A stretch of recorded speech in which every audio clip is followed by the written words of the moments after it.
आप आफ्ताब को कब से जानते हैं? मैं अप्रोक्स 2016 से।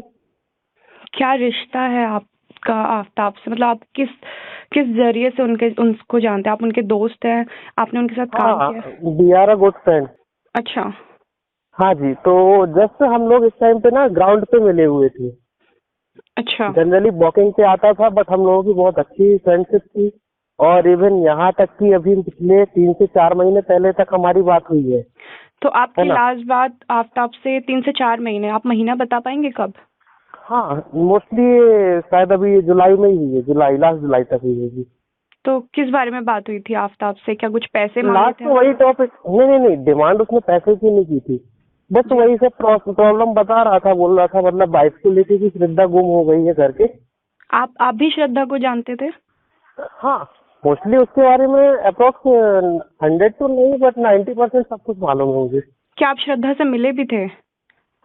नहीं, मिला तो कभी वैसे नहीं हूँ, बट 1-2 बार ऐसे जनरली, बट पर्सनली नहीं जानता श्रद्धा को। आफ्ताब ने आपको श्रद्धा के बारे में बताया था क्या? कुछ ऐसी सब कुछ। जानकारी?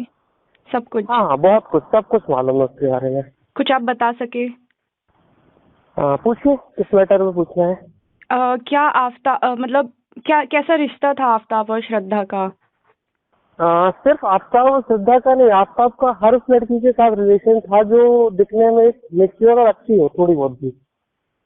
उसे मतलब बोलते ना नशा होता जैसे लोगों को, बस जी। वही टाइप का था, यूज एंड थ्रो टाइप का था वो इंसान। तो श्रद्धा के अलावा भी आफ्ताब की और गर्लफ्रेंड्स थी और दोस्त थी, लड़कियां दोस्त थी जो उससे मिलती थी, बहुत जिनके ज्यादा, साथ वो बहुत ज्यादा रिलेशन वो। में था? हाँ, आई थिंक उसका ये काम ही था। वो एक ऐसा था कि ना उसे अर्निंग प्रॉब्लम थी, चल रही थी। कभी अच्छा। भी वो बंदा कभी अर्निंग नहीं कर पाया, किसी जॉब में भी नहीं रहा। बस यहाँ ये जॉब अटेंड की, यहाँ से हटा वो जॉब अटेंड की, ये चालू था उसका। तो जैसे वो और श्रद्धा के साथ लिव इन में था तो क्या वो श्रद्धा के पैसे यूज कर रहा था? बराबर उसका रूल ही यही था। वो जो गर्ल्स के साथ रिलेशन बनाना चाहता था या उनके साथ मीटअप में रहता था, वो उसका रीजन ही यही था कि वो उनकी भरपाई कर पाए और उनका रोजाना का खर्च चल सके। आफ्ताब ने कभी आपका बताया कि श्रद्धा उससे शादी करना चाहती है, जिससे वो परेशान है? ऐसा कुछ हिंट आपको मिला था कि वो श्रद्धा नहीं के नहीं साथ नहीं, कुछ गलत कर सकता है? परेशान वो बिल्कुल भी नहीं था, क्योंकि इनका रिलेशन मोस्टली 4 से 5 महीने तक ही अच्छा चला है। अच्छा। और इसके बाद से इसने पीटना मारना चालू कर दिया था। तो आपने और कभी यदि आफ्ताब को समझाने की कोशिश नहीं की जब आपको ये सब पता था? या आपने श्रद्धा से बात करने की कोशिश नहीं की? अब देखिए, मुझे खाली श्रद्धा के बारे में पता होता तो मैं श्रद्धा के साथ कन्वे करता या इनको समझाता। मुझे ये चीजें बहुत अच्छे से मालूम थी कि इसका डेली का काम है और 1-2 तो रहती नहीं थी। इसका रीजन मैन ये था कि श्रद्धा जैसी कई लड़कियां आती थी, 2-3 महीने इसका खर्चा चला, 6 महीने अप्रोक्स, मोस्टली ज्यादा से ज्यादा, और इसके जी। बाद वो चेंज करके दूसरी बना लेता था। बट श्रद्धा एक ऐसी लड़की थी जो अपनी फैमिली को छोड़ करके इसके पास आई थी और उसके पीछे नहीं हटना चाहती थी, वो इसके साथ रिलेशन में रहना चाहती थी। इवन उसने फ्यूचर भी इसके साथ सिक्योर कर रखा था। तो कभी आफ्ताब ने बताया कि वो श्रद्धा उसे शादी के लिए बोल रही है और वो नहीं करना चाहता है और वो हाँ बहुत हाँ हाँ, परेशान है? परेशान वो कभी नहीं था। परेशान इसलिए नहीं था क्योंकि श्रद्धा उससे बे इंतहा डरती थी, इतना डरती थी कि शायद उसकी कोई लिमिट भी नहीं है डर की। तो वो और ये श्रद्धा छह, उससे डरती थी? हाँ, स्टार्टिंग के 6 महीने तक इनका वही सब चला है, दिखावे वाला। इसके बाद इसने अवॉइड करने की कोशिश की, बस लड़की ने घर परिवार सब छोड़ चुकी थी, सबको बता चुकी थी। तो उसने वही बोला कि नहीं ऐसा नहीं होता, ये वो हमको साथ रहना है, ऐसा। तो हो गया, खाली इनको झेल रहा था, बाकी बाहर उसके रिलेशन काफी जगह थे। अभी क्या आपकी जब जब से खबर बाहर आई है कि आफ्ताब ने श्रद्धा के 35 टुकड़े कर दिए, आफ्ताब के घर हाँ, वालों को आप जानते हैं? उसके घर पे कौन कौन है? नहीं सॉरी, एक्चुअली वो इधर का था ही नहीं, वो बाहर का था। और हम्म। दूर गांव से मुझे उनके पेरेंट्स से कोई लेना देना नहीं, मेरे पर्सनल अटेंशन मेरी खाली आफ्ताब से रहती फिर थी। भी जैसे हमारे दोस्त होते हैं, हमें पता होता है उनके घर में मम्मी है, पापा है, बहन है। आफ्ताब के घर में कितने लोग हैं, आप कुछ बता सकते हैं? सॉरी मैम, ये उसने कभी बताना ही नहीं चाहा। एक्चुअली वो खाली यही बताता था अपने बारे में और अपने एटीट्यूड के बारे में कि मेरे जैसा इंसान का ड्रेसेस चेंज करता ना, वैसे मैं लड़कियां चेंज करता हूँ। उसका ये मोटिवेट रहता था हमेशा। आफ्ताब का कहना था जैसे मैं कपड़े बदलता हूँ वैसे मैं लड़कियां बदलता हूँ। ऑफ कोर्स, ये रीजन था कोई उसका। और लड़की आपके जानने में हो जिसे आफ्ताब ने परेशान किया हो, मारा हो ऐसे? मारने पीटने का तो नहीं, एक्चुअली क्या होता ना, आजकल फुली फ्रीडम रहते लोग, अगर उनको समझ में आया कि रिस्पेक्ट नहीं मिल रही तो वो अवॉइड करके दूसरा बना लेती है, चाहे वो गर्ल्स हो या फिर बॉयज हो। कुछ आप रिलेशन ये जानकारी दे पाएंगे कि जुलाई में जब आपकी आफ्ताब से बात हुई तो एक दो इम्पोर्टेंट बातें उस कॉन्वर्सेशन की? बस यही था कि फाइनली भाई इससे छूट मिल गई मेरे को, ये छुटकारा ले गई। एक दिन बहस हुई है, हाथ वाथ उठा दिया था, तो अपना बैग वैग ले करके और ये निकल गई है इधर से। आफ्ताब ने आपको बताया था कि श्रद्धा उसे छोड़ के चली गई है जुलाई में? चली गई है। बात बहस कुछ इस तरह बढ़ गई थी कि मैंने उसको बोला और वो चली गई है। मैंने कहा पलट के आई भी नहीं, जो लड़की तुम्हारे गले पड़ रही थी। बोले नहीं, पता नहीं क्यों, आखिर शायद वो हार मान गई और वो निकल गई थी। क्या आप समझते हैं कि जो आफ्ताब ने आपसे बात की वो भी उसकी प्लानिंग का हिस्सा था, ताकि कभी वो आपको यूज कर सके अपनी गवाही में कि मैंने तो अपने दोस्तों को भी बताया था? श्योर मैम, श्योर वो कर सकता है, लेकिन मैंने अभी जब से मतलब वो उसका फोन नहीं आया, एक्चुअली क्या है मेरा जो वे है वो अलग है, उसका वे अलग है। मुझे पता था कि वो आज नहीं तो कल कहीं ना कहीं तो फंसेगा। ये नहीं मानता था कि ये सब कांड करेगा, बट ये लग रहा था किसी केस में मतलब ऐसा कि 376 वगैरह में कहीं ना कहीं जेल जाने वाला, ये तो कंफर्म था उसकी हरकतों से। उसका कुछ नेचर के बारे में बता सकते हैं, क्योंकि आफ्ताब के बारे में लोगों को इतनी कोई जानकारी नहीं है। किस टाइप का आदमी था, कैसा दोस्त था, क्या गुस्सैल था? बोला जा रहा है कि आफ्ताब, जैसे कोई डॉक्टर बोल रहे हैं कि बहुत गुस्सैल था, अग्रेसिव नेचर का था। क्या बिहेवियर था आपका लोगों से? नॉर्मली बिहेवियर बहुत अच्छा था, और आपसे यदि बात करने के मूड में आए तो शायद वो 2-2 घंटे भी ऐसे बात करता था कि आपको लगेगा ही नहीं। क्या कभी किसी की लड़ाई हुई तो आफ्ताब का बहुत भयंकर रूप देखने को मिला? और लड़ाई हाँ, काफी टाइम मेरे ही दोस्तों के साथ उसकी हुई थी, और हाथापाई भी बहुत ज्यादा हुई थी, अग्रेसिव हो गया था वो।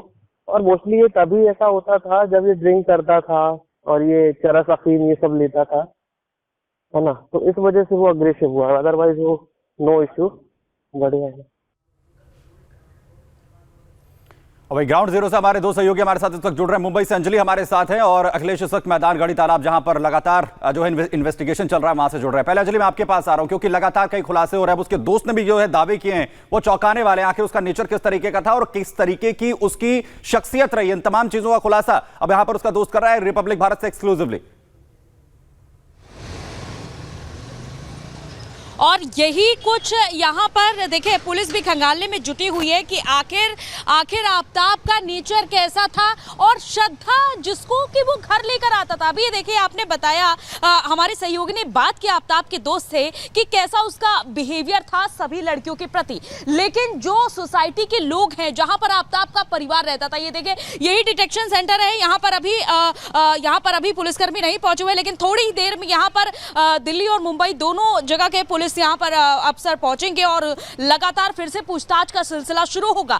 लेकिन अब देखिए ये जो बड़ी बात निकलकर सामने आई है कि जैसे कपड़े बदलता आफ्ताब, ठीक वैसे ही लड़कियां भी बदलता था। यानी कि श्रद्धा के प्रति जरा भी उसकी कोई भी ऐसी भावना नहीं थी जिस तरह से यहाँ पर देखा जा रहा है कि श्रद्धा ने अपना पूरा परिवार छोड़ दिया। अब देखिए अब एक एक कर लोगों से पूछताछ तो की जा रही है, लेकिन एक जो बड़ा सबूत एक तरीके से हाथ लगा था पुलिस के, वो कल रात नया नगर पुलिस स्टेशन में ले जाकर के गोविंद यादव से जब पूछताछ की तो एक रेसिप्ट सामने आती है जो कि मैंने आपको दिखाई भी थी कि उस रेसिप्ट में आफ्ताब ने अपने परिवार को मुंबई से, माफ कीजिएगा, वसई से दिल्ली शिफ्ट करवाया था और छतरपुर जहां पे वो खुद। बिल्कुल अंजलि, बहुत ही घटिया बात और घटिया सोच जो है वो जाहिर हो रही है आफ्ताब की, और उसके परिवार की भी तलाश है और इसीलिए मुंबई में भी तलाश की जा रही है। इधर मैदानगढ़ी हमारे सहयोगी, लेकिन उससे पहले आपको बड़ी खबर बता दें कि आज बहुत से राज खुल सकते हैं क्योंकि आज आफ्ताब का नार्को टेस्ट कराया जाना है।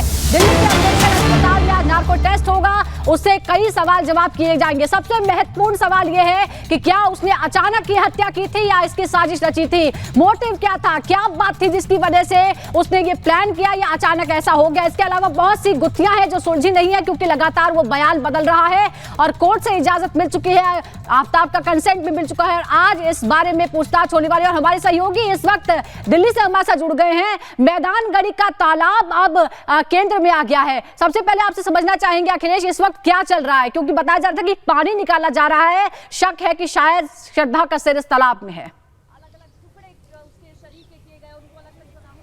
बिल्कुल, हम आपको दिखाते हैं उस तालाब को। ये बहुत बड़ा तालाब है और डीडीए ने इसे झील घोषित कर दिया है। बहुत पानी है, अगर इसके पानी को निकाला जाए तो शायद हफ्तों लग जाएंगे। और जिस तरह से हमने देखा कि वो बयान बदल रहा है, वो बहुत ही शातिर है, उसके दोस्त ने भी इस तरह से खुलासा किया। और यहाँ से इस झील के पास से 2 किलोमीटर के रेडियस में उसका घर था और उसने अगर ये लोकेशन बताई है तो जाहिर सी बात है पुलिस के लिए ये बहुत बड़ा टास्क है कि इसको कैसे खाली कराया जाए, गोताखोर इसमें लगाया जाए। आज फिलहाल अभी तक काम शुरू नहीं हुआ है, लेकिन हम आपको बता दें कि अभी पुलिस के पास वक्त ज़्यादा नहीं है। इस व्यक्ति के तमाम बयान बदलता है, ये पुलिस बार बार कह चुकी है और इसको लेकर के 4 राज्यों में सैकड़ों पुलिस लगातार छानबीन कर रही है। और अब तक अगर देखा जाए तो सिर्फ 17 हड्डियां मिली हैं, उसका भी अभी डीएनए टेस्ट होना बाकी है कि आखिर वो हड्डियां किसकी हैं। इस तरह से उसकी जो शातिराना बयान है उसको लेकर के भी कई संदेह हैं और पुलिस के पास वक्त नहीं है। 5 दिन की दूसरी रिमांड जो है पुलिस की वो पूरी होने वाली है, 1 दिन बाद, कल पूरी हो जाएगी और उसके बाद महज 4 दिन की रिमांड बचती है। कुल 14 दिन की पुलिस रिमांड मिल सकती है एक मामले में और इसमें पुलिस को सारे साक्ष्य इकट्ठा करना है, वरना ये सारे मामले कोर्ट में कमजोर हो जाएंगे। और यही वजह है कि पुलिस लगातार मुंबई से लेकर हिमाचल से लेकर उत्तराखंड से लेकर दिल्ली में खाक छान रही है, लेकिन ये बार बार पुलिस का कहना है कि बयान बदल रहा है। अब उसने ये तालाब का बिल्कुल, और लगातार उसके जो बयान है अखिलेश वो सामने आते रहे और पुलिस को गुमराह करने की कोशिश करता रहा और 5 राज्यों के अंदर उसने जो है कैसे कैसे इसकी पूरी थ्योरी घड़ी है, उसी की जांच जो है पुलिस के लिए टेढ़ी खीर हो रही है।